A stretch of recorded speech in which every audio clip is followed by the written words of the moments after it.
네, 방금 소개받은 신채용이라고 합니다.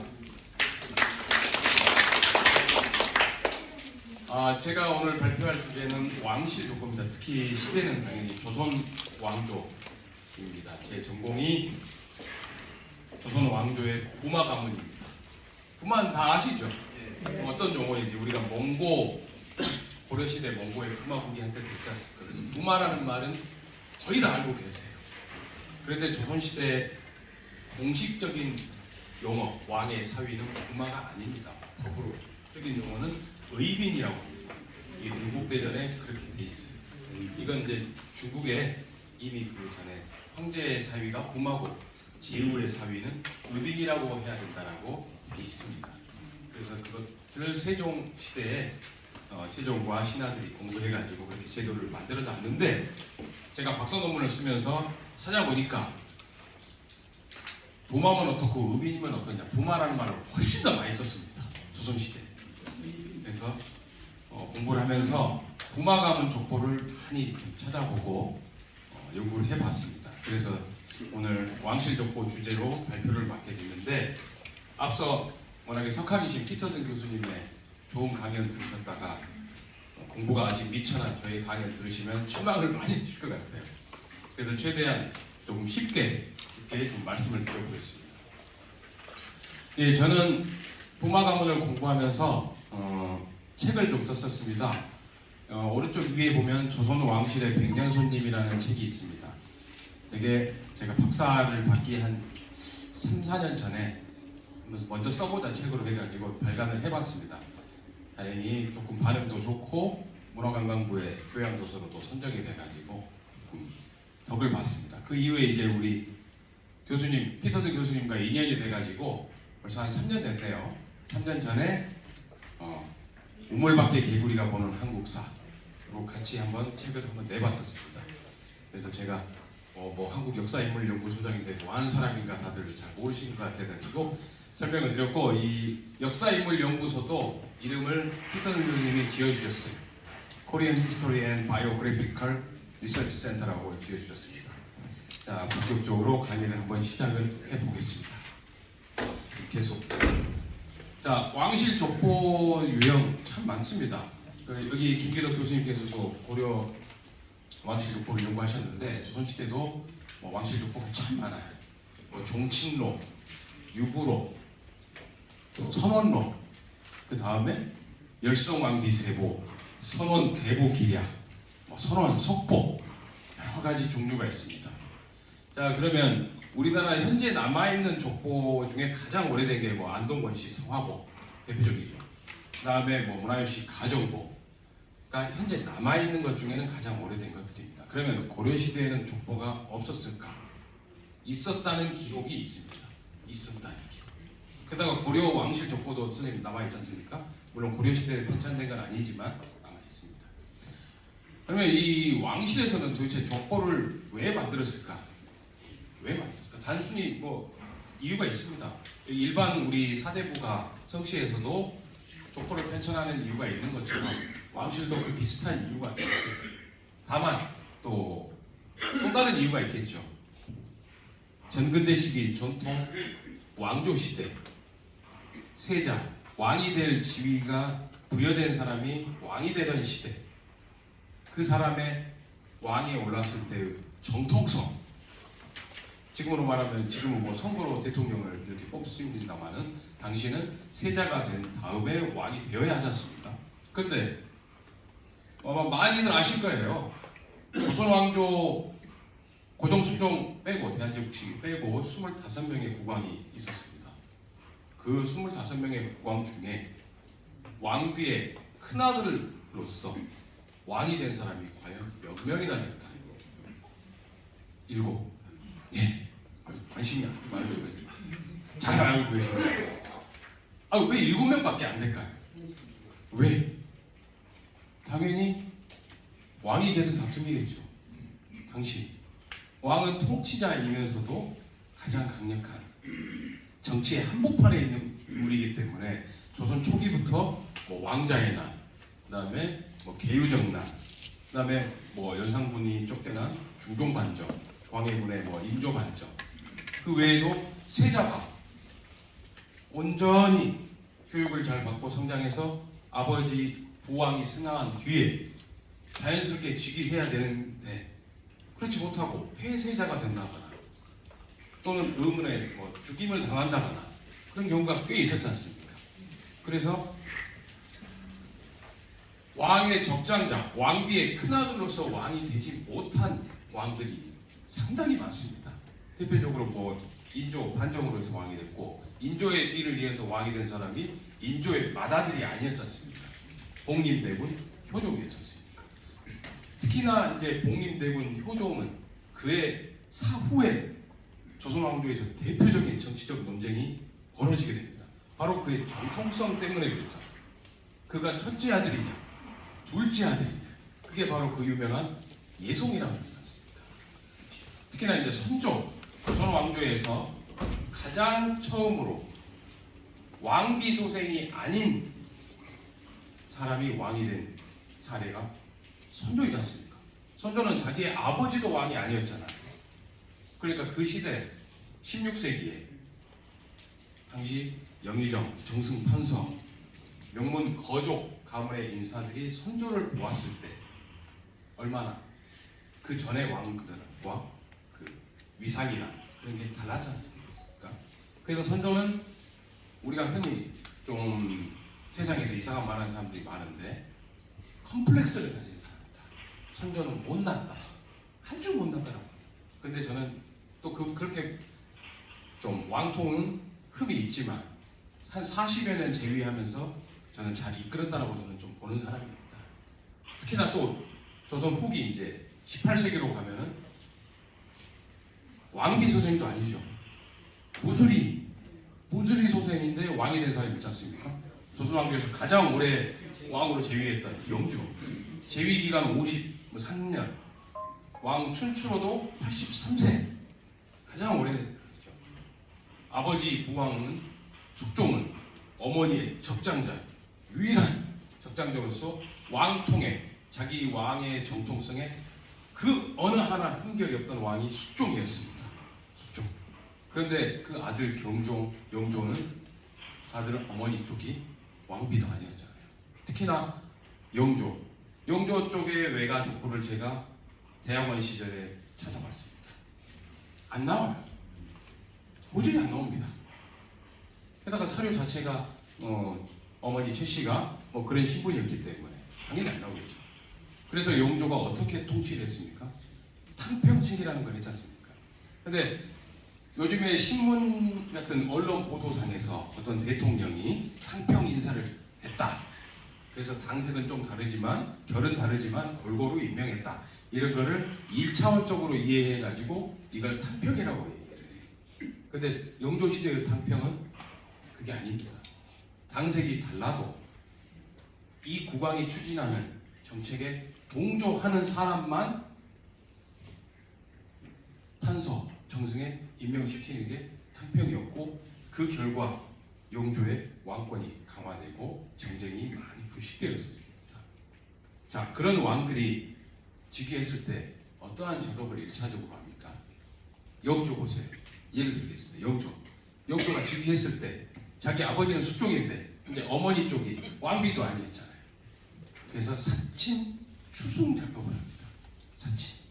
어머니 숙빈채 씨의 위패가 종묘에 못 모셔지나요? 아버지 부왕 숙종 옆에 못 모셔집니다. 그래서 어머니를 위한 사당을 따로 만들잖아요. 그게 육상궁이잖아요. 그렇죠? 나중에 이제 왕을 낳은 후궁들을 사당이 이제 칠궁이라고 해가지고 청와대 근방에 다 있지 않습니까? 자, 그러면 영조만 그랬느냐? 광해군도 그랬습니다. 광해군의 어머니가 선조의 후궁 공빈 김씨였습니다. 공빈 김해 김씨. 광해군은 어떤 작업까지 했느냐? 이미 이제 돌아가신 어머니를 왕비로 추존했습니다. 공성 왕후가 됐어요.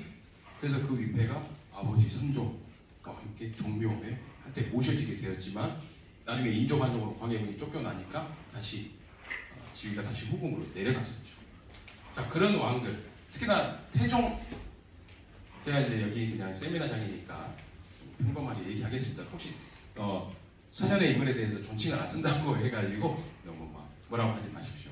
태종 이방원 같은 경우 왕자에 두 차례 왕자의 난을 거쳐서 왕이 됐습니다. 조선 제3대 왕. 그러면서 제일 먼저 한 게 여러 가지 왕권 강화를 위한 제도를 실시했죠. 뭐 사병 협파를 하고, 뭐 법전을 정비하고, 외척을 제거하고 했습니다. 다분히 이런 건 정치 세력을 탄압하기 위한, 왕권 강화를 하기 위한 어떤 정치적인 추진력이었고, 그와 동시에 한 게 바로 이 족보 편찬입니다. 왕실 족보. 당시에는 이제 종친록부터 만들었어요. 종친록. 우리가 일반 21세기 우리나라에서는 종친이라고 하면 그냥 같은 성씨 사람들이라고 하는데 이 당시 종친이라는 표현은 왕실만을 뜻하죠. 그래서 이 종친록을 편찬, 간행하면서 자기가 제거했던 이복 동생들 있지 않습니까? 특히 세자, 방서, 그 다음에 방번, 아니 이런 인물들을 서자로 표현했어요. 서자. 그 결과 어떻게 됐습니까? 이 방석의 어머니는 당시 왕비였지 않습니까? 신덕왕후 강씨. 네. 근데 그 신덕왕후 강씨가 사후에도 수백 년 동안 종묘에 모셔지지 못했잖아요. 이 배가 왕비의 대우를 받지 못했습니다. 왜? 후궁으로 봐버린 거예요. 자, 그런 작업을 했던 게 하나의 이 왕실 족보 편찬. 그러면서 자기의 직위의 정통성을 이 족보 편찬으로 했던 겁니다. 그러면서 본인도 장남은 아니었지 않습니까? 5번째 아들이었지 않습니까? 그래서 형 종종이 먼저 왕위에 올랐다가 선의하는 식으로 해가지고 3대 왕이 됐던 사람이 이제 태종 이방원이었습니다. 그래서 조선 초기에는 주로 왕실 족보의 이름은 종친록이라는 이름으로 많이 간행되고, 그 다음에 여기 이미지는 이제 세조대왕 유구록이라고 해가지고 부마인 하성군, 하동정씨 정현주하고 왕자군, 덕원군, 창원군들이 실려 있는데, 이 유구록이라는 표현은 원래 후궁 소생 자녀들을 많이 수록했던 왕실 족보입니다. 그리고 이 가장 오른쪽에 보시는 선원록이 바로 가장 모범적인 형태라고 할 수가 있겠습니다. 바로 숙종시기. 숙종이 즉위한 이후에 종친 낭성군 이우가 책임을 맡아서 편찬한 게 선원록이고, 이게 영인되어 가지고 판매가 됐었죠. 저도 이제 대학원에 이미 입학했을 때 이게 절판돼 버렸어요. 영인한 게. 그래서 해적판을 구해 가지고 거금을 들여서 제가 샀었습니다. 그런 족보가 있고, 근데 이제 숙종 시대 이후에 바로 선원 속보가 나옵니다. 선원 속보. 여기 회장님, 선원 속보는 너무 잘 아시니까 제가 회장님 앞에서 뭐라고 설명드리기가 좀 부족한데요. 전주이시 하면 예를 들면 조선 건국 태조 이성계의 후손도 있고, 그 외에 시조로부터 조선 왕실의 후손이 아니었던 분들도 있습니다. 그렇죠? 안동김씨, 광산김씨, 뭐 유명한 박남박씨, 뭐 이런 가문에서는 이제 조선 17세기 이후부터 대동보를 편찬합니다. 전주이씨 대동보 조선시대에 편찬됐을까요? 전주이씨 대동보 들어보셨습니까? 전주이씨 대동보 편찬이 안 됩니다. 도저히 안 돼요. 왜? 왕실의 위엄을 깎은다고 해서. 근데 하자고 했던 사람들이 매우 많아요. 당연히 전주이씨 사람들입니다. 정조 때 상소를 해가지고 다른 가문은 다 대동보를 편찬하는데 우리 전주이씨만 대동보가 없다. 정조한테 상소를 합니다. 근데 정조가 안 된다라고 해요. 자, 그러다가 이 선원 석보는 드디어 이제 철종 때부터 만들어져 가지고 전국 팔도에 있는 전주이씨를 다 조사해 가지고 수록됩니다. 이게 간행되게 이제 고종 때 간행되는데 이 양이 어마어마합니다. 전 세계에 유례가 없을 만큼 많은 양이에요. 그리고 방대한 인물들이 수록되어 있는 게 선원 속보. 그 다음에 말 그대로 선원 계보 기략은 약이죠. 약. 설약하게 선원록을 좀 설약하게 한 거고, 열성 왕비 세보. 뭐 말 그대로 제목만 들어도 다 아시겠죠. 역대 왕비들의 왕비 가문들의 계보들을 수록해 놓은 겁니다. 자, 이런 게 주로 왕실의 족보입니다. 그럼 조금 자세하게 설명드리겠습니다. 자, 선원록에는 전주이씨 시조 이한부터 태종 자신은 직계까지만 제일 처음에 수록되어 있었어요. 직계까지만. 그 다음에 종친록에는 태조 이성계와 그의 적자, 즉 정실부인 소생 자녀들만 수록되어 있습니다. 그리고 이후에 간행되는 종친록에서는 특정 왕의 남자 후손들만, 그러니까 여자 딸 후손들, 외손들은 안 실렸었다는 거예요. 그리고 유부록에는 딸들과 당시 표현입니다. 당시 표현으로 서자들만 수록, 그러니까 후궁소생 왕자들만 수록됐다는 게 유부록이었어요. 이후 유부록은 이제 어떤 왕들의 여계 후손들, 즉 외손들만 6대까지 수록된 게 유부록입니다. 이 모든 게 지금 규장강하고 헌법중앙연구원 장성하게 거리다는 말이죠. 당시 그래서 특징이 뭐냐? 의안대군 이화 조선 초기에 그 다음에 이원계 이런 분들이 왕실 족보에 수록을 못한 거예요.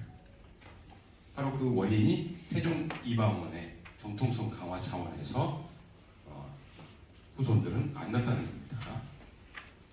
자, 그래서 다음으로 넘어가면 이제 편찬 배경 제가 다 설명해드릴 겁니다.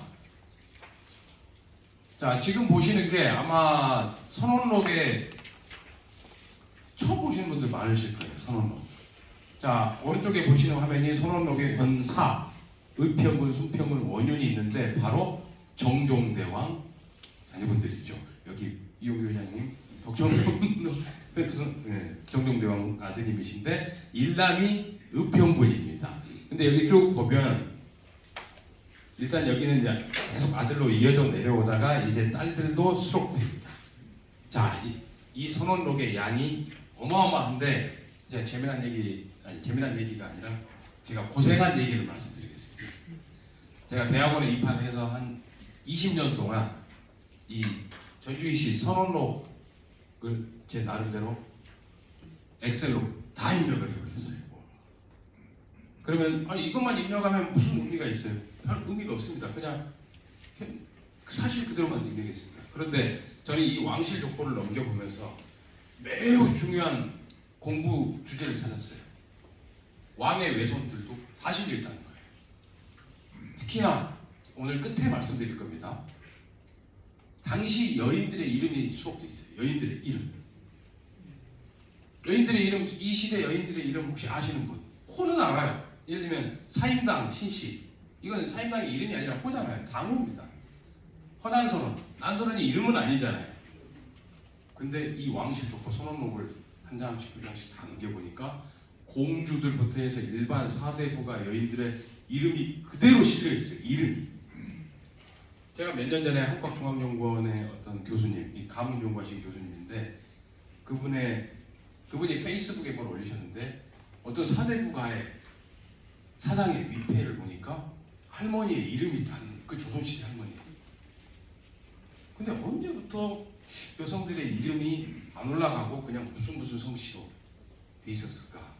이것도 하나의 흥미를 가졌던 거고, 선원록 1권에 나왔던 외손들이 갑자기 선원록 5권에도 또 나와요. 6권에도 또 나옵니다.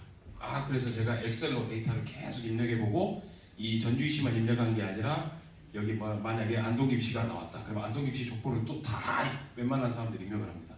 또 광산김씨도 계속 입력을 해요. 예를 들면 율곡 2도 선원록에 나오고, 여러분들 잘 아시는 홍길동전의 저자 허균도 선원록에 올랐다가 나중에 삭제됩니다. 화개국 때 그 사건 때문에. 자, 그런 인물들이 다 들어가 있어요. 근데 제가 그냥 이 사람들이 왕의 후손이다. 무슨 의미가 있겠습니까? 연구 논문으로. 당시 국왕과 또는 정승판서와 허균이라는 사람이 또는 율곡이라는 사람이 내외종 몇 천이구나. 내외종. 우리가 성씨가 다르면 다들 나무로 생각해요. 제가 얼마 전에 저와 성씨가 다른 4명과 술을 3차까지 먹고 기억을 잃어버렸어요. 근데 남들이 보면은 뭐 다 성씨가 다른데 무슨 관계지? 그 교집합이 저의 외할아버지예요. 외할아버지. 이게 이중사촌들만 보인 거죠. 제가 저처럼 가문 연구, 인물 연구하는 분들 요즘에 그래도 많이 늘어났는데 어떤 한 가문, 안동김 씨만 연구해. 안동김 씨 뭐 누구의 김상환의 호존이 누구 뭐 누구 이거 다 좋습니다. 자, 그런데 이 사람들이 중앙 정계에서 활동을 했을 때 다른 사람과의 관계, 성씨가 다른 사람들과의 관계를 파악을 해야 됩니다. 제가 그래서 하고 있는 작업이 혼맥도를 그리는 거예요. 혼맥도. 자, 그리고 왕실 족보에서 제가 느꼈던 게 뭐냐? 지금 제가 피터슨 교수님을 영등포에 있는 호텔에서 모시고 한강을 건너와서 여기까지 왔습니다. 그래서 피터슨 교수님하고 여러 가지 얘기를 해봤는데 그 전에도 얘기를 나눴던 게 뭐냐면은 이 500년 전, 300년 전 이 신분제 시대 때 왕실이 있고 뭐 양반가가 있고 일반 사람들 있지 않습니까? 저기 경상도나 전라도에서 똑똑한 선비가 과거를 해가지고 하나에 이제 살게 됐는데 과거 급제했다고 모두 다 벗어나는 거 아닙니다. 그렇죠? 모두 다 정승판서 올라가는 게 아니에요.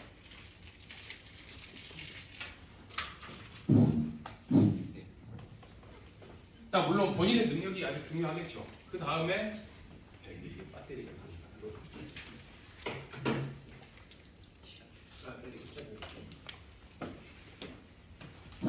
제가 왜 이 말씀을 드리느냐? 지금 예를 들면 똑똑한 우리 대학생들 열심히 공부해가지고 뭐 행정고시 합격하고 예전에 사법고시 했죠. 사법고시 합격하고 다 이제 사법고시 합격하면 이제 사법연수원 들어가서 고시 합격 성적과 연수원 성적 합쳐서 초임지가 발령나지 않겠습니까? 서울 안에 발령받는 거하고 저 전라도 끝에 해남지청에 발령받는 거하고 그 이후에 또 궤적이 많이 다를 거 아니겠습니까? 그렇죠. 자, 조선시대 다 같이 과거에 급제했습니다. 물론 장원급제는 특별하죠. 그렇죠? 제가 유성룡이라는 사람을 예를 들겠습니다. 서해 유성룡, 풍산 유씨잖아요. 그 아버지 유중령이라는 인물이 중앙의 벼슬을 처음으로 했어요. 그렇죠? 그 다음에 이제 아버지가 중앙, 즉 한양 쪽에서 벼슬을 하니까 이제 서울에도 집을 구하고 조금 살아야 됩니다. 근데 서해 그분이 워낙에 명민했어. 똑똑하고 공부도 열심히 했어요. 그래서 20살도 되지 않은 나이에 이제 성균관에 입학을 했지 않습니까? 그 이후에 되게 과거급제했습니다. 제가 왜 이 말씀을 드리느냐? 조선시대에 영의정을 지낸 인물 중에 그 선대에서 왕실과 혼맥을 맺지 않는 사람이 별로 없다.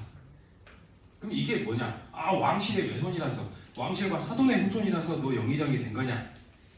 그것도 어느 정도는 이유가 있어요. 근데 그건 미미합니다.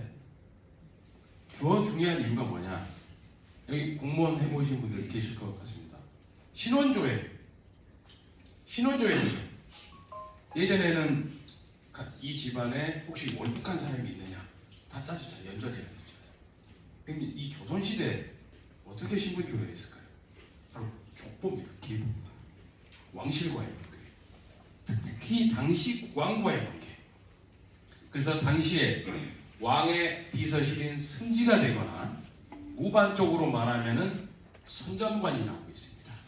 선정관이 되는 사람들, 왕과 혼맥으로 다 연결되어 있습니다. 왜? 가장 믿을 만한 사람이 왕 옆에 있어야 되잖아요. 못 믿는 사람을 옆에 놔뒀다가 뭐 안 좋은 일이 생길 수도 있지 않습니까? 그런 복합적인 이유가 있습니다. 게다가 제가 아까 왜 한강 얘기를 드렸냐? 한강의 본류를 저는 조선시대 족보로 말하면 전주시라고 드리고 싶어요. 왕실이 한강을 흐르고 있어요. 본류를. 자, 이 왕실과 사돈을 맺어야 됩니다. 1차적으로 과거급제하고 그 다음에 이 지류, 청계천, 중랑천, 뭐 광주의 경안천 이런 하천들이 이 다들 한강으로 흘러와서 바다로 갑니다. 물이 흐르는 목적이 바다로 가는 거죠. 그럼 사람으로 말하면 이 시대에 과거급제해가지고 왕실과 혼맥을 형성해가지고 정승판서를 배출해야 되는 겁니다. 그래야 명문 거족으로 성장하는 거죠. 왕실과 혼맥을 못 맺고 과거급제를 계속 지속적으로 하지 못하면 결국은 그 가문의 위상은 좀 떨어지게 돼 있습니다. 어쩔 수 없는 현실. 자, 그 다음에 제가 이 왕실 족보를 보면서 느낀 게, 왕실 족보 누가 어떤 가문에서 왕비를 몇 명 배출했다. 자, 조선 초기 청주한 씨, 파평윤 씨, 유명하죠. 왕비 가문으로. 그렇죠. 그냥 파평윤 씨 하면은 조선 전기와 왕비 4명 어마어마하게 배출했죠. 청주한 씨도 비슷하고. 자, 그런데 이제 16세기, 17세기 넘어가면서 반남 박씨 가문에서 왕비가 나오고, 그 다음에 청풍 김씨, 그 다음에 이제 조선 후기로 가면은 안동 김씨에서 흔히 여기서 말씀드리는 안동 김씨는 김선평을 시조로 하는 흔히 신 안동 김씨라고 말씀드리죠. 그 가문에서 또 3명. 이렇게 왕비 가문이 그냥 일반적인 통계 수치로 파평유 씨 몇 명, 청주한 씨 몇 명, 여흥미 씨 몇 명, 뭐 이렇게 얘기합니다.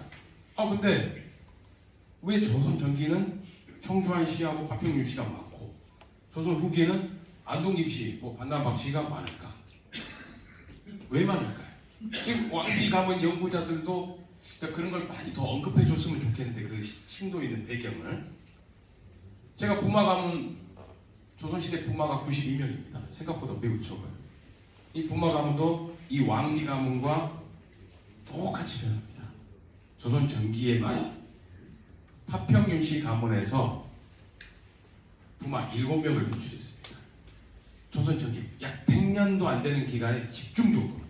그런데 16세기 이후에는 파평윤 씨 전혀 배출을 못합니다. 조선 왕조가 망할 때까지. 청주한 씨 한 명의 계열 후손에서는 왕비를 배출 못해요. 인조의 첫 번째 왕비 인연왕후 청주한 씨는 한 명의 후손이 아닙니다. 그 다음에 고령신 씨, 신숙주, 그 신숙주 후손에서 부마가 조선 전기에만 한 3명입니다. 그런데 16세기 이후에 한 번도 배출 못합니다. 왜 그럴까? 제가 그걸 계속 연구를 하고 있어요. 왜 새로운 세력? 조선 선조 때부터 반남 박씨가 인종비부터 반남 박씨가 배출되고, 그다음에 선조 반남 박씨, 그다음에 광해군 밀양 박씨, 문성군 부인 문화유 씨, 막 다양해집니다. 그다음에 인조, 그다음에 효종, 수장 씨 다양해져. 새로운 세력. 우리가 단순히 살인과 훈구의 대결에서 살인이 승리했기 때문에. 근데 이걸 왕실과 관련 지어보자. 그리고 조선 전기의 왕위 계승 쟁탈이나 특히나 개유정난을 대표적으로 예를 들겠습니다. 개유정난 이후에 이제 흔히 훈구가 집권을 하게 되죠. 그 이후에 지속적으로 일어나는 정치적 사건이 있습니다. 바로 사화라고 하죠. 기묘사화, 을사사화, 사화들이 있습니다. 이 사화들은 성리학을 공부한 선비들이 중앙관직에 진출해가지고 훈구파나 왕의 무능을 비판하면서 탄압을 받은 사건을 사화라고 하지 않습니까? 자, 결국 왕위 계승 쟁탈, 특히나 좀 잘못된 적장자 계승의 원칙을 저버렸던 사건, 대표적으로 개유정난이죠. 세조. 이 개유정난에 공신 세력들이 있습니다. 그게 방금 말씀드린 한 명의 계열, 신숙주, 정인지, 그죠? 유명한 원랑. 자, 이분의 후손들이 선조 등극과 함께 왕실과는 혼인을 하지 않았다. 선조가 등극과 함께 첫 번째로 한 정책이 조광조의 신혼이었습니다. 조광조가 선조에 와서 신혼되거든요. 자, 그럼 뭐냐? 조광조가 기묘사화에 죽임을 당했지 않습니까? 그게 잘못됐다는 거잖아요. 그 앞서서 이제 사화들도 모두 다 억울한 목사였다고 신원되기 시작합니다. 자, 그러면서 이 청주한 씨, 고령신 씨들이 이제 이 서울 경기, 특히나 한양 근처에 살다가 다 좀 멀리 낙향을 하더라고요. 벼슬은 하더라도 이제 왕실과 혼인은 맺지 않았던 것으로 제가 파악을 하고 있습니다.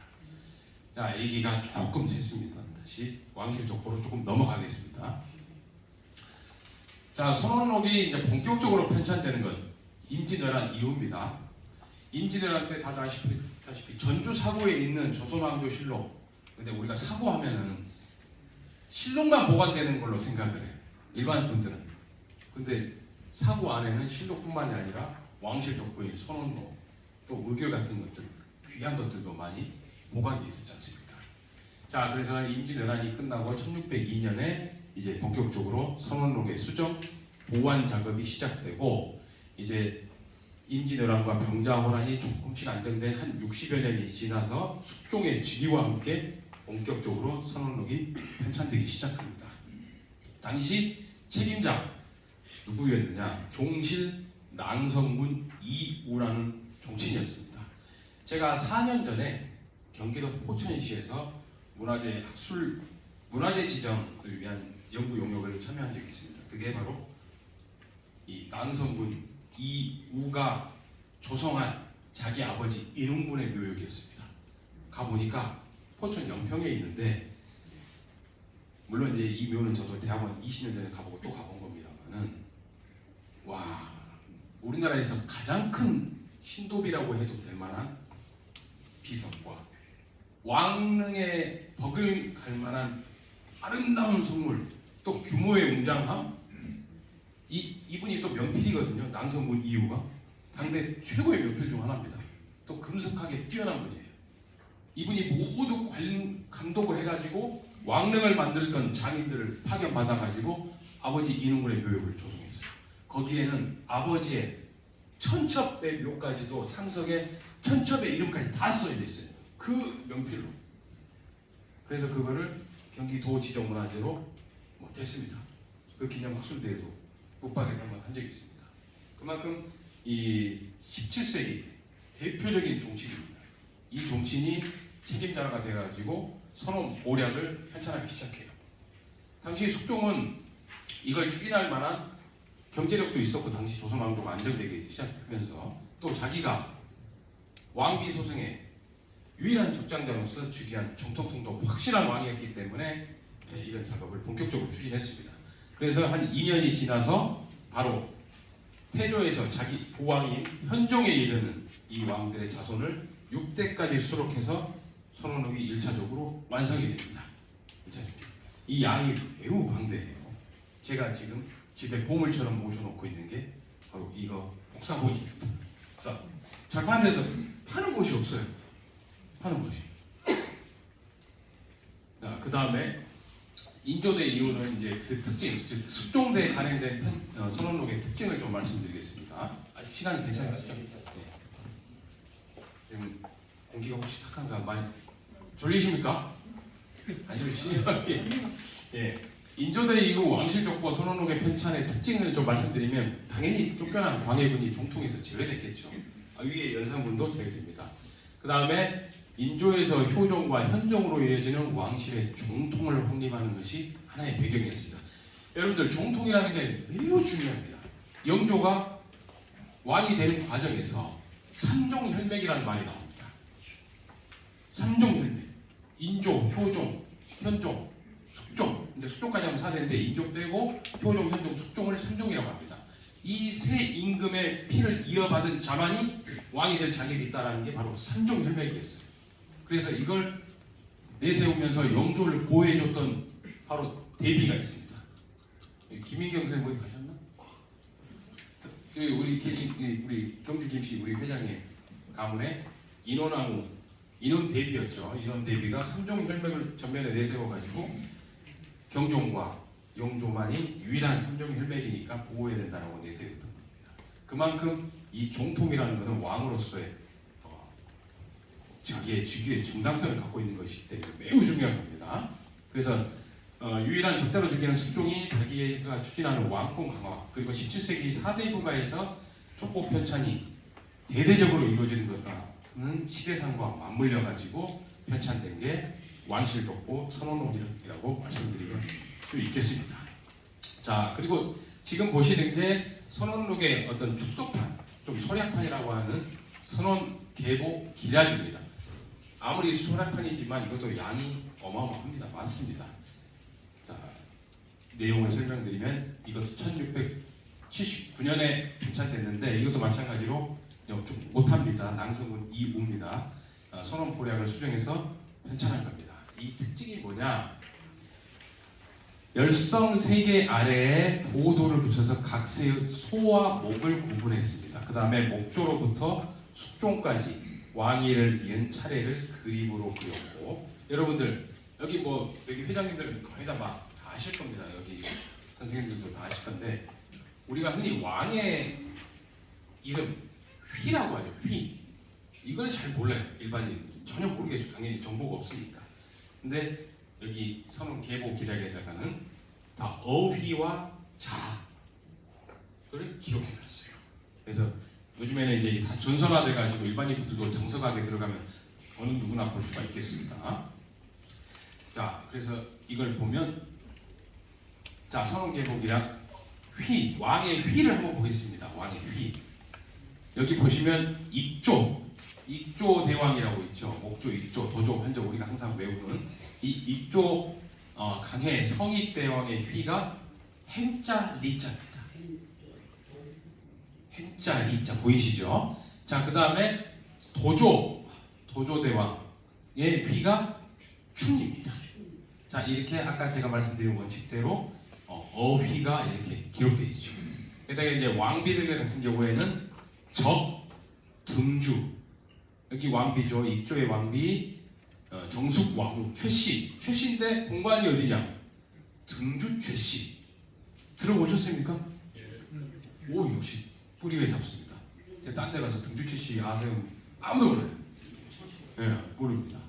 그 다음에 이 도조대왕의 왕비 경순왕후 박씨는 적 문주 박씨 거의 안 들어보셨죠? 거의 안 들어보셨습니다. 지금은 예를 들면 태조 이성계의 첫 번째 왕비가 한씨지 않습니까? 다들 일반 시민들은 현재 일반 시민들은 청주한 씨라고 그래요. 근데 안 변한 씨죠. 원래는 안 변한 씨. 바로 함흥과 가까운 그 안변 지역의 한 씨였습니다. 자, 그래서 지금이야 모두 이제 그렇게 큰 지방으로 통합돼서 족보가 가능됩니다만은 당시에는 그 지역의 정확한 지명을 써줬던 게 확인할 수가 있습니다. 자, 이 다음에 이제 이 자녀들입니다. 자녀들 여기 맨 오른쪽 보면 사남 성령대군 보이시죠? 성령대군은 누구의 아들입니까? 태종의 아들. 그렇습니다. 맞습니다. 태종과 왕비의 막내 아들이죠. 어려서 결혼하기 전에 사망한 불쌍한 아들입니다. 지금 묘가 경기도 고양 대자동에 있죠. 자, 성령대군 다음에 정순공주, 바로 태종과 원경왕후 영미씨가 낳은 공주들입니다. 자, 근데 여기 공주가 끝나고 이제 또다시 일남이 있어요. 여기 앞에는 사남. 여기 일남은 또 뭐죠? 일남은 경영군 비, 바로 후궁소생. 자, 왕비 자녀 다음에 후궁소생이 나는 거예요. 물론 여기 순서는 왕비가 낳은 왕자들 먼저, 그 다음에 공주, 그 다음에 아무리 왕자라 하더라도 후궁소생의 왕자들은 공주 다음에 오게 한 겁니다. 이게 왕비와 후궁의 적설의 기준을 명확하게 나눈 거라고 할 수가 있겠습니다. 태종의 자녀들은 매우 많기 때문에 나중에 많은 연구가 됩니다. 그 다음에 열성왕비 세부를 말씀드리겠습니다. 이 열성왕비 세부도 본격적으로 숙종대에 편찬됩니다. 특히 목조비 효궁왕후부터 숙종 자신의 두 번째 왕비였던 인현왕후까지가 그 대상이었습니다. 특징은 왕비의 부모, 조부모, 증조부모, 나중에 보니까 고조, 아까 8고조도 말씀하셨는데 8고조가 아니고 6대조, 7대조, 8대조, 10대조까지도 막 기록해 놓습니다. 왕비가. 그 다음에 그 부모는 그 부모에 해당하는 어떤 인적 생애에 관한 기록, 뭐 묘지문이 있다거나 비명이 있다거나 행장, 뭐 가장 등이 있으면 모두 다 수록합니다. 그러니까 왕비 가문 연구자들은 이걸 한번 보면은 쉽게 자료가 집대성되어 있는 걸 볼 수가 있겠어요. 게다가 과거에 급제한 연도나 향년, 그 다음에 묘지의 소재지까지 전부 상세하게 기록되어 있는 게 열성왕비 세보입니다. 자, 지금 보시는 게 바로 태종대왕비 원경왕후가 보이는 열성왕비 세보 화면이에요. 자, 여기 보시면은 뭐 왕후의 성은 미시, 개출, 경기지, 여흥군, 지금의 여주다 뭐 이렇게 나오면서 이제 여기가 아버지가 나옵니다. 왕비의 아버지가 이게 뭐죠? 맞습니다. 아버지의 휘가 제라는 거죠. 민제죠. 그다음에 이분이 이제 이 본조라는 거는 바로 조선 왕조를 뜻하죠. 본조에서 어떠한 벼슬을 했든지 쭉 나오죠. 그리고 마지막에 향년 70세. 여러분들 조선시대, 제가 조선시대에 간행된 족보를 보면서 놀란 게 있습니다. 100세 할머니들 제가 많이 봤어요. 족보에서 100세 할머니들. 그래가지고 또 이렇게 적어놨어요. 이 할머니 옆에 기록에 며느리도 빨리 죽고 손주 며느리도 빨리 죽었는데 이 할머니만 안 죽고 계속 살았었다. 재밌으라고 한 얘기인데 너무 심각하게 들었습니다. 층층시야에서 그 손주 며느리들이 얼마나 고생했을까 생각이 들어서 말해봤습니다. 향년 70세면 어마어마한 오래 산 거죠. 당시 13세기 말에 향년 70세입니다. 그리고 이 원경왕후의 어머니는 봉해졌다. 바로 사망국대부인 여산송씨이다. 어머니가 바로 여산송씨라는 걸 말씀드린 거죠.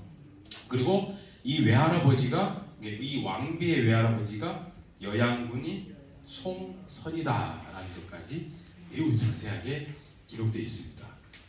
자, 그런데 보세요. 그 뒷면에 이 원경왕후의 할아버지 나오죠. 할머니 나오죠. 증조할아버지, 증조할머니, 또 증조할머니는 두 분, 그 다음에 고조할아버지 나오죠. 고조할머니, 오대조 할아버지 나오죠. 오대조 할머니. 자, 동주 최씨 나왔습니다. 동주 최씨가 어디 최씨인지 아십니까? 철원. 역시 보학에 다 일가견들이 있으신 분이라 바로 아시네요. 철원 최씨 중에 가장 유명한 분이 최영장군. 맞습니다. 최영장군도 이 태조랑 혼맥이 매우 가까워요. 정치적으로만 이렇게 갈등이 있었던 것이 동주 최씨입니다. 자, 근데 이 뒤에 보겠습니다. 아이고, 더 있는데 제가 너무 지루할까봐 끊었나 봅니다. 자, 이제 선원속보, 이제 시간이 가니까 좀 말씀드리겠습니다. 선원속보는 흔히 말해서 전주이시 대동보라고 좀 말씀드릴게요. 전주이시 대동보.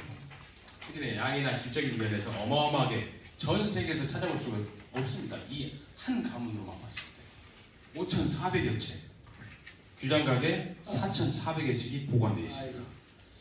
당시 왕실적보 중 종친록은 남계우선 9대, 유고록은 여계우선 6대 했는데 선원계복기락은 왕해내외선 6대까지 기록했는데 이 선원 속보의 특징은 파보도 아니고 약간 대동보도 아닌 성격을 가지고 있습니다. 그러면서 이제 선원 속보는 본격적으로 고종 때 이제 전주이시가 꼭 태조 이성기 후손은 아니더라도 또는 목조의 후손은 아니더라도 시조 이한으로부터의 후손들은 대다수 수록하자 했던 게 바로 선원 속보입니다. 당시 정치적인 좀 이유도 있었습니다만은 좀 정조 때 이걸 전주시 대동도를 편찬하자고 했던 사람의 상소를 조금 설명해 드리겠습니다. 유학 이헌이라 뭐라 했냐, 우리 전주시가 아직 대보가 편찬되지 않았기 때문에 경향의 모든 족인들로 하여금 조상을 추앙하게 하고 팔도가 한 집안이라는 기상을 이루기 위해서 전주시도 대동도를 편찬해야 된다라고 합니다. 자, 그런데 국왕 정조의 반대 때문에 안 되고 철종 때 시작되었다가 이제 고종 때 완성된 게 선원 속보였습니다. 자, 수록범위 제가 다 말씀드렸습니다. 전주시 전체입니다. 전체. 당시 편찬과 간행은 고종 당시에는 종친부에서 주관했고 대한제국기에는 종정원에서 주관했습니다. 그리고 각 파별로 파보를 만들고 종합하는 대동보의 형태를 취했습니다. 그래서 1867년에 첫 발간됐는데 전주시 102파의 파보를 종합한 350건입니다. 조선 후기 왕실 종친을 연구할 때 무조건 봐야 되는 게 선원 속보입니다. 조선 후기. 그래서 현존하는 선원 속보는 주로 1900년과 1902년에 발간된 겁니다. 지금 선원 속보의 지금 이미지를 좀 보고 계시는데 여기 보시면 함령대군이라고 써져 있습니다. 근데 그 아버지가 익조대왕입니다. 자, 이렇게 전주시의 거의 모든 인물을 수록했다고 보실 수 있는 게 선원 속보입니다. 자, 이 조선 왕실족보의 특징이 매우 중요합니다. 제가 앞서 말씀드린 서해 유성룡, 율곡이, 충무공 말씀 안 드렸습니다만은 단순히 요즘에 이루어지는 논문들을 보면은 이 선원록에 나오는 단순한 사실을 가지고 상당한 역사적 의미를 만들어냅니다. 아주 좋은 거죠. 자, 이 왕실 족보에는 남자나 여자나 이 외손들도 외손까지 실려 있습니다. 세상에. 일반 족보에는 외손 안 실지 않습니까? 근데 외손도 다 실려 있어요. 그래가지고 흔히 통계를 내보면 참 좋을 것 같은데 조선시대 과거급제하고 중앙간직을 했던 사람들 중에 선원록에 몇 프로나 실려 있느냐? 제 장담한 건데 70% 이상은 실려 있습니다. 그래서 제 장담은 일단 추상입니다만 이따 제가 선원록 제가 공부했던 화면을 보여드릴 거예요. 그래서 당시 유력한 정치 세력의 대다수는 인물들이 왕의 인척이었습니다. 그래서 이 선원록은 당시 정치사 연구에 새로운 패러다임을 제시할 수가 있어요. 우리가 조선 중후기에 흔히 붕당을 말합니다. 남인, 북인, 동인, 서인 이런 구도로 많이 연구돼 있었어요. 근데 최근 몇 년 사이에 이제 그런 붕당 간의 어떤 정치적 색채보다는 왕실 세력권으로 한번 봐보자. 예를 들면 왕비 세력이냐, 국왕 세력이냐, 또는 부마 가문이냐. 요즘엔 이런 연구가 꽤 이루어지고 있고 상당히 의미가 있습니다. 그 이유를 제가 조금 이따가 좀 말씀드리겠습니다. 내외선을 풍부하게 수록하고 있습니다. 제가 2017년도에 조선시대 사학부에 발표하고 수록한 논문입니다. 당시 국왕 효종의 6명의 왕비 부마를 발표를 했어요. 이 사람들이 왜 부마로 간택되는지 그 배경과 정치적 의미를 봐봤습니다. 효종 부마 가문의 아버지나 할아버지들입니다. 바로 영의정, 심지원, 홍중보, 정태화 이런 사람들은 서인이었어요. 그러면서 자기의 이 두 사람은 아들, 정태화까지 아들을 효종의 부마로 만듭니다. 그런데 당시 활동했던 정치 세력 중에는 남인도 당연히 있습니다. 남인 없다고 생각하시는 분들이 꽤 있는데 있어요. 정세구, 숙종 때 영의정에 올랐던 허정이라는 인물도 이때부터 활동한 인물입니다. 근데 이 사람들이 제가 왕실 족보 선언록을 한 장씩 다 넘겨보니까 다 왕실 족보에 올라와 있어요. 왕실 족보에. 유명해서 올라온 게 아니라 왕의 외손이니까 올라온 거죠. 외손이니까. 그런데 공통점이 하나 있습니다. 같은 시기 활동했던 당색이 다른 사람들인데 모두 조선 제9대왕 성종의 외손들입니다. 외예라고 하죠. 외예. 그래서 당시 왕실 족보에 수록되었다는 사실 이 자체가 이 사람들이 당색에 구애받지 않고 서로 교류를 할 수 있는 하나의 사실이죠. 이걸 발표하셨던 예전에 왕실군 족보는 언급은 안 하셨는데 지금 전라도 광주대 교수님이었던 제가 이 조남을 까먹었는데요. 그분이 쓴 신유대 학사라는 논문이 있습니다. 여기 보면은 그렇게 서로 죽이던 이 당색이 다른 사람들끼리 왜 이런 모임을 가졌냐. 신유대 학사라고 하는데 삼청동에 있었던 그걸 밝히셨던 논문이고 그 다음에 이경직 덕천군 후손인 성문 이경직 가문에서 간행된 세구록이라는 책이 있습니다. 이 책에 보니까 당색이 다 다른데 정말 다 다른데 이 성문 집안에 모여가지고 서로 교류를 합니다. 왜 그럴까? 봤더니 모두 다 왕실의 직계 후손이거나 외손이라는 공통적인 사실. 특히나 이 효종시대 때는 제9대왕 성종의 외손들이었다는 사실이 아주 중요하게 정확히 있어요. 자, 이걸 추상적으로만 제가 말씀드리는 왕실 족보에 올랐다는 사실만으로 말씀드리면 논문이 안 됩니다. 그 사료를 찾아봤어요. 청음 김상헌이라는 사람이 심지원 할아버지의 묘갈명을 지어줍니다. 묘갈명. 그 내용에 여기가 나와요. 자, 공지 선부인, 여상헌 선군자, 구계 설릉 외에, 보련 옥청, 취미 제종, 덤목지풍, 잉세 불체. 자, 자기네들 서로 다 알고 있는 겁니다. 이미 당연한 거 아니겠습니까? 이 두 분 다 나의 선군자와 공의 선부인과 모두 설릉의 외예구나. 성종대왕의 외예였다. 그래서 서로 매우 사이좋게 지냈고 모두 선언록에 올라와 있다. 근데 당시 심지원과 김상헌은 같은 서인이지만 색이 완전히 달랐던 사람들입니다. 한쪽은 현실론자였고 한쪽은 명분론자였죠. 그런데 바로 이렇게 언급하고 또 이 심지원이 할아버지 심종침의 묘갈명을 청엄한테 부탁할 때도 이 사실을 언급하면서 부탁을 합니다. 우리 같이 성종의 외예이기 때문에 묘갈명도 부탁드립니다라고 해요. 그래서 이게 이 왕실의 후손이라는 하나의 공통점이 당시 정치 세력이나 전국 동향을 이해하는데 매우 중요한 시사점을 준다. 자, 그리고 지금 보시는 화면은 제가 해적판으로 구입한 선원록에 막 제가 표시한 거예요.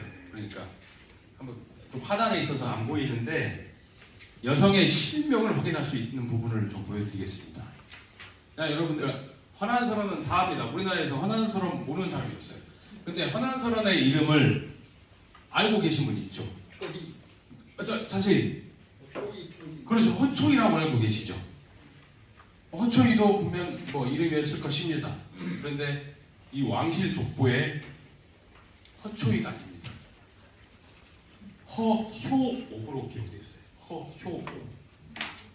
효도 효자의 구수록자죠. 남편 김성립, 전취. 김성립의 전부인이었다는 거죠. 왜냐면 헌안설원이 일찍 죽었기 때문에. 근데 이름이 효옥이에요. 효옥. 우리가 흔히 아는 허초이가 아닙니다. 근데 언니 이름이 있어요. 헌안설원의 언니 이름 허대정. 큰언니 이름 허묵서. 묵서. 다 좋은 뜻입니다. 그리고 왕실록보 보면 공주들의 이름도 옹주들의 이름도 상당히 많이 기록되어 있습니다. 제가 요즘 연구하는 한 분이 소현세자비 미네빈강 씨입니다.